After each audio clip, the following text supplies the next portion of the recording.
Okay, so what SIBO is basically it's small intestinal bacterial overgrowth. That's what it stands for, SIBO. Basically, what it is you have bacteria growing where it's not supposed to be growing. Okay, so in the small intestines, there's an overgrowth of bacteria.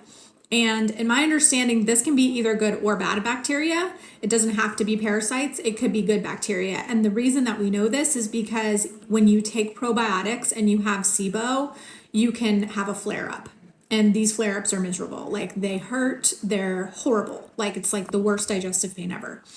So that's one of the hallmark symptoms of SIBO is if you took some probiotics or ate some fermented foods and you really reacted badly to it and you had a lot of pain and digestive distress and as a result of taking those normally good things, right? Like normally probiotics and ferments and that kind of thing are good and normally they make you feel better. But if you take them and you feel much, much worse, that is a sign that you may have SIBO.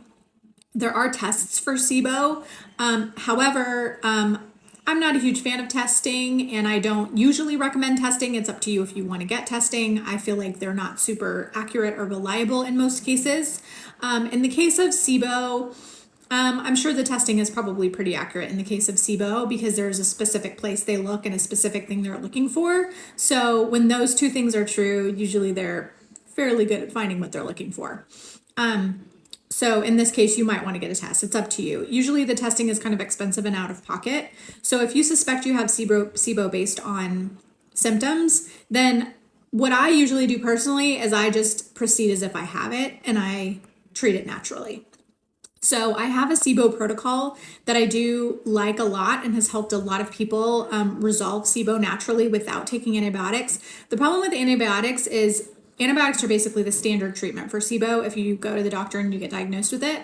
So they'll give you some very high-powered antibiotics and it will kill the SIBO, probably. But then after that, most people come back to me and they're like, it got worse, like I feel even worse. Like it's not SIBO anymore, but now I have all these other problems. Like I can't sleep ever, or I just have all these issues that started with those antibiotics that I took for SIBO. So I would definitely recommend going the natural route if possible and not taking antibiotics whenever possible. So the protocol that I have involves digestive enzymes, which you start with, and basically you take them for every meal for at least a week. Also a gut reboot that comes actually free with the protocol that I'm recommending. And then you continue with a gut healing protocol that does have probiotics. So you don't want to take probiotics at all until you have adjusted the pH of your gut and resolved the SIBO issue.